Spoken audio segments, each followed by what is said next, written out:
Hello students. आज हमारा polity का फर्स्ट दिन है और आज का जो मैं टॉपिक आपको पढ़ाने वाला हूँ वो कॉन्स्टिट्यूशन है। और उसके साथ साथ Indian constitution is a borrowed और मिथ, इन दो चीज़ों के टॉपिक्स हैं जिन पे मैंने नोट्स बनाए हैं। तो ये नोट्स मैं आपको एक्सप्लेन करूँगा और आज मैं इतनी एनर्जी से नहीं बोल पाऊँगा because of some health issues. तो प्लीज़ मैनेज विद इट। तो हम सबसे पहले कॉन्स्टिट्यूशन की बात करते हैं कि कॉन्स्टिट्यूशन है क्या।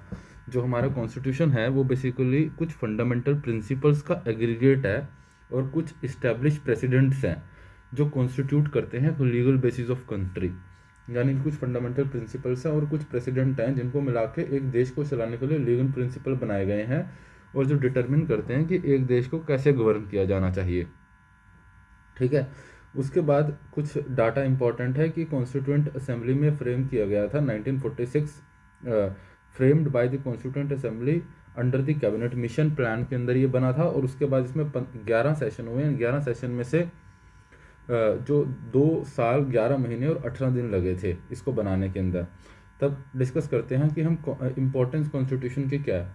तो जब हम इम्पोर्टेंस ऑफ कॉन्स्टिट्यूशन दिखाएंगे तो वो 3 जगह डिवाइड कर देंगे। एक गवर्नमेंट के लिए डिवाइड करेंगे, एक गवर्नेंस के लिए करेंगे और एक सिटीजन्स के लिए करेंगे। सबसे पहले हम इम्पोर्टेंस फॉर गवर्नेंस की बात करते हैं। तो ये क्या करता है, ये power distribution, constitution power distribution करता है जो गवर्नमेंट के वेरियस ऑर्गन्स के बीच में। जैसे लेजिस्लेचर का काम फिक्स करता है कि वो लॉ बनाएगा, एग्जीक्यूटिव का काम फिक्स करता है कि वो एनफोर्स करेगा लॉज को, जुडिशरी का काम करता है कि अगर कोई डिस्प्यूट हो जाता है तो उसके ऊपर एडजुडिकेशन करेगा। ठीक है। तो उसके बाद दूसरा पॉइंट आ जाता है कि effective mechanism of check and balances. ये चेक एंड बैलेंसेस के प्रिंसिपल को देखता है कॉन्स्टिट्यूशन के, तीनों ऑर्गन्स में चेक एंड बैलेंस बना रहे। उसके बाद इंपॉर्टेंट है कि यह national goals of country decide करता है। कॉन्स्टिट्यूशन में बताया जाता है कि जैसे प्रेम्बल के अंदर डेमोक्रेसी, सेकुलरिज्म, सोशलिज्म है जो कंट्री के नेशनल गोल्स हैं।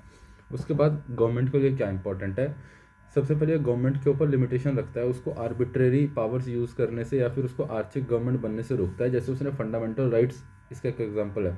अगर गवर्नमेंट कोई ऐसा लॉ बनाती है जो फंडामेंटल राइट्स के अगेंस्ट है तो आप आर्टिकल 13 के अंदर कोर्ट उसको वर्ड डिक्लेयर कर सकती है। Then source of authority for the government, ये गवर्नमेंट के लिए एक सोर्स ऑफ अथॉरिटी भी होता है। और उसके साथ साथ क्या करता है, सेंट्रल और स्टेट के जो रिलेशंस है ना उनको डिफाइन करता है। जैसे 7th शेड्यूल के अंदर 3 अलग अलग यूनियन लिस्ट है, स्टेट लिस्ट है और कंकरेंट लिस्ट है। तो उसमें सेंट्रल और स्टेट की जो पावर है वो बताई गई है। उसके बाद हम बात करते हैं कि इम्पोर्टेंस फॉर द सिटीजन्स के लिए इसमें क्या इंपॉर्टेंट है कि सिटीजन्स की ड्यूटीज़ डिफाइन करता है। जैसे आर्टिकल 51A के अंदर है फंडामेंटल ड्यूटीज़। और उसके साथ साथ क्या करता है, सिटीजन को कुछ राइट भी देता है जो फंडामेंटल राइट्स होते हैं, जैसे राइट टू लाइफ हो गया। उसके बाद ये पीस और सिक्योरिटी प्रमोट करता है। इससे क्या होता है, लोगों के बीच के अंदर फ्रेटर्निटी बढ़ती है और सिटीजन्स के बीच में इक्वालिटी इंश्योर करता है, क्योंकि ये सब कॉन्स्टिट्यूशन में लिखा हुआ है तो सरकार को इम्प्लीमेंट करना ही है। ठीक है। Then it enables the government to fulfil the aspiration of society, ये एक गवर्नमेंट को इनेबल करता है कि वो सोसाइटी की एस्पिरेशंस को फुलफिल कर सकें। Then we come to the salient features of the constitution, कि कॉन्स्टिट्यूशन के सेलिएंट फीचर्स क्या क्या हैं। सबसे पहला तो क्या है कि इंडिया का कॉन्स्टिट्यूशन लेंथीएस्ट कॉन्स्टिट्यूशन है, इसमें 465 आर्टिकल्स आ जाते हैं। दूसरा फीचर क्या है, ये बहुत अलग अलग सोर्सेज से ड्रॉ किया गया है। जैसे स्ट्रक्चरल पार्ट है वो गवर्नमेंट ऑफ इंडिया एक्ट से है, फंडामेंटल राइट्स यूएस से हैं। तो इस तरह से अलग अलग जगह से अलग अलग चीज़ें हमारे कॉन्स्टिट्यूशन में उठाई गई हैं। उसके बाद क्या है कि ये ब्लेंड ऑफ रिजिडिटी और फ्लेक्सिबिलिटी है, कि रिजिडिटी और फ्लेक्सिबिलिटी को मिक्स करके बनाया गया है। तो इतना आसान भी नहीं है इसको अमेंड करना, बट टाइम आने पे इसको अमेंड भी किया जा सकता है आर्टिकल 368 के अंडर। देन ये एक फेडरल सिस्टम है जिसके अंदर यूनिटरी बायस है। ठीक है। मतलब हमारा जो कॉन्स्टिट्यूशन है हमारे स्टेट को एक फेडरल सिस्टम बनाता है, बट उसमें यूनिटरी बायस भी देखने को मिलता है। अगर हम फेडरल फीचर्स की बात करें तो फेडरल फीचर्स में आ जाता है कि written constitution, division of powers है। बट यूनिटरी फीचर्स के अंदर क्या है कि जो ये डिवीजन ऑफ पावर्स और रिटन कॉन्स्टिट्यूशन है, जो फेडरल फीचर्स हैं, तो कुछ यूनिटरी फीचर्स हैं। जैसे इमरजेंसी सेंट्रल गवर्नमेंट अपने आप से लगा सकती है, अपॉइंटमेंट ऑफ द गवर्नर पूरी तरह से सेंट्रल गवर्नमेंट करती है। तो ये सब लाइक यूनिटरी फीचर्स हो गए हमारे कॉन्स्टिट्यूशन के अंदर। उसके बाद क्या हो जाता है कि सिंगल यूनिवर्सल एडल्ट फ्रेंचाइज जो है ये इसका एक फीचर है। देन सिंगल सिटीजनशिप इसका एक फीचर है। ठीक है, कि पूरे देश के अंदर किसी भी स्टेट के आप नागरिक हों बट आपको सिंगल सिटीजनशिप मिलेगी। उसके बाद क्या है कि यहाँ पे इंडिपेंडेंट बॉडीज़ होती हैं, जैसे कैग और यूपीएससी हो गया, कि जो इंडिपेंडेंट बॉडीज़ भी बनाता है कैग एंड यूपीएससी, जो कॉन्स्टिट्यूशनल बॉडी हैं जिनके फंक्शंस डिसाइड किए गए हैं कॉन्स्टिट्यूशन में। उसके बाद अदर फीचर्स क्या हैं कि ये पार्लियामेंट्री फॉर्म ऑफ गवर्नमेंट है इसके अंदर, कि नॉमिनल और parliamentary form of government decide करता है इंडिया के लिए। फॉर एग्जांपल इसके क्या है कि नॉमिनल और रियर एग्जेक्टिव हैं, और कलेक्टिव रिस्पॉन्सिबिलिटी जो फिक्स की गई है वो पार्लियामेंट्री फॉर्म ऑफ गवर्नमेंट को दिखाते हैं। उसके साथ साथ इंडिया का जो कॉन्स्टिट्यूशन है ना, वो सिंथेसिस ऑफ पार्लियामेंट सोवेनारिटी और जुडिशियल सुप्रीमेसी है, कि जैसे जुडिशियल सुप्रीमेसी एक तरह से अमेरिकन के कॉन्स्टिट्यूशन में है और पार्लियामेंट्री सोवेनारिटी ब्रिटिश कॉन्स्टिट्यूशन में है। तो इंडिया के अंदर इन दोनों प्रिंसिपल्स का सिंथेसिस फॉलो किया जाता है, और इंडिया के अंदर एक तरह से इंडिपेंडेंट और इंटीग्रेटेड जुडिशरी है। देन फंडामेंटल राइट्स की बात करते हैं तो ये पॉलिटिकल फंडामेंटल राइट्स हैं हमारे कॉन्स्टिट्यूशन के अंदर, जिस तरह से पॉलिटिकल डेमोक्रेसी को प्रमोट करते हैं। फंडामेंटल ड्यूटीज़ हैं जो बताती हैं कि सिटीजन्स को क्या करना चाहिए क्या नहीं करना चाहिए। देन डीपीएसपी है जो सोशल और इकोनॉमिक जस्टिस को प्रमोट करता है, डेमोक्रेसी को। इमरजेंसी प्रोविजंस इसका एक फीचर है, जैसे नेशनल इमरजेंसी 352 आर्टिकल में लगेगी, प्रेजेंट रूल 356 में लगेगा, फाइनेंशियल इमरजेंसी 360 में लगेगी, और 3 टियर गवर्नमेंट भी इसका एक फीचर है जो 73rd 74th अमेंडमेंट एक्ट में लाया गया था। तो इंडियन कॉन्स्टिट्यूशन के ये सारे फीचर्स हैं। अब हम आ जाते हैं, जो घुमा फिरा के कई बार पूछ लिया जाता है, क्या जो इंडियन कॉन्स्टिट्यूशन है वो बोरोड कॉन्स्टिट्यूशन है या एक मिथ है। तो बोरोड कॉन्स्टिट्यूशन के फेवर के अंदर कुछ पॉइंट्स हैं। तो सबसे पहले तो स्ट्रक्चरल पार्ट है ना जो इंडिया का, वो गवर्नमेंट ऑफ इंडिया को 1935 से लिया गया है। और स्ट्रक्चरल पार्ट के कुछ एग्जांपल है, जैसे फेडरल स्कीम हो गया, judiciary officer of the governor हो गया, तो ये वर्ड बाय वर्ड कॉपी किए गए हैं गवर्नमेंट ऑफ इंडिया एक्ट से।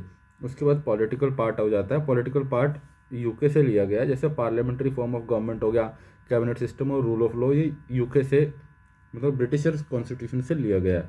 देन फिलोसफिकल पार्ट हो गया, फिलोसफिकल पार्ट में फंडामेंटल राइट्स और डीपीएसपीएस आ जाते हैं, जो यूएस और आयरिश कॉन्स्टिट्यूशन से लिए गए हैं।